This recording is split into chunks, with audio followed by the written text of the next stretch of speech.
Hi, welcome to Dusty Shelf Collectables. Today we're talking Mr. Blobby.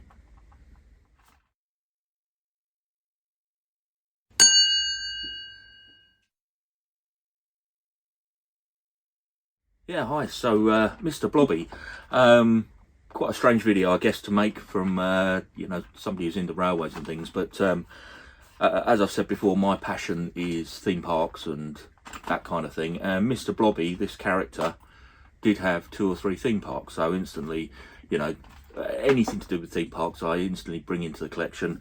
And I came across these cars, and yeah, started collecting them. So, quick background to the character. So Mr. Blobby was a creation of Noel Edmonds. He had a programme on a Saturday evening called The House Party. Ran from 1991 to 1999, so late 90s. I used to watch it with the family. I mean, it was a big hit. It was one of the BBC's last watchable shows, I guess, but you either loved it or hated it. It was quite a marmite programme. But the character itself, I was never a big fan. This thing used to come bounding onto the studio and try and make a fool of people. I didn't find it particularly funny, but people seemed to love it at the time.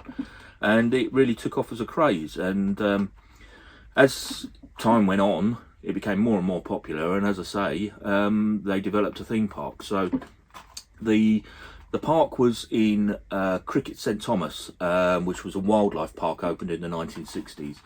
And they literally rethemed the whole park into Mr. Blobby, and that opened in July 1994. It was all gone by 1999. It was a complete flop. So, but that existed for a little bit. Then there was Pleasurewood Hills, which they rethemed their theatre and their cinema or whatever it was to do a Mr. Blobby show.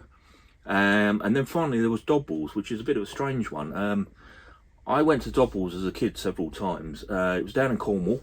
The park was a railway park and used American outline locos running through a pine forest. But the locos were huge. I don't know what scale it was. They were absolutely huge locos. They ran a Challenger, they had a Big Boy, Sentinel, lots of different locos. And as they ran through the forest, the gradients, these things would really make a noise as they were running up the gradients. It was a fantastic place. And sadly, that's all gone as well now. But their kids area, they themed, towards the end of the park, they themed those over to Mr. Blobby. I think actually the land became more valuable than the sort of tourist attraction, and they sold up in the end. But I did hear the locos were bought up, and the last I heard, they were running in a garden centre somewhere in the UK, but I've not heard anything recently. So anyway, I started picking these up, boot fairs, collector's sales, that kind of thing, purely because of the connection with the Mr. Blobby theme park. So what I'll do is I'll take these over to the bench. I don't want to do too long a video on them because they are silly little things, but we'll take them over to the bench so I can film them a little bit more detail, and yeah, we'll just talk through it a little bit more. Right, so let's take a quick look at these. First thing to say is apologies for the board. It's getting a bit worn now. I've done quite a few model builds on this, so I do need to replace this. It's getting a bit scratched up, but it'll do for now. So I've managed to collect 6 of the cars. I am aware there's more in the collection. I don't know fully the extent. I think there's probably 8 or 9, maybe a little bit more, but obviously if you know more, please let me know. I've picked these up, as I said, in boot fairs. I think I've got a couple of them at like a toy fair. They do come up occasionally. I don't see them very often, so I think they're quite rare. And just before I started filming this, I did have a quick look on eBay to see if there was any more. And there are a few of these on eBay, but they are silly money. These are Days Gone from Lledo, and a typical Days Gone car. I wouldn't pay more than a £5 for a Days Gone car. But these are, well, anywhere from £10 upwards. Doesn't mean they're selling, but that's what people are asking for them. So anyway, let's have a look at the cars. So we've got this first Mr. Blobby car. Now I'm aware this does come in a couple of different other colours. So maybe I'll add those to the collection. I don't know if I ever find them. Yeah, it's got the livery on there. You can see the character. On the back it says Mr. Blobby first appeared in the gotcha sections of the Noel Edmonds house party in one of in a part of an elaborate setup with the dancer Wayne Sleep, the first of many victims on the show. The television show was such a huge success that Mr. Blobby soon became a national favourite and a TV superstar in his own right, and as I say, then eventually ended up with a theme park. So that's that one. Looks like a Ford Model T, I'm not totally sure. It doesn't say anywhere on the box what they are. So next one we have here, so all the other boxes are all exactly the same. So souvenir from Crinkly Bottom. Crinkly Bottom was the fictitious place where Mr. Blobby lived. And obviously we've got Noel's house party on there, the name of the TV programme.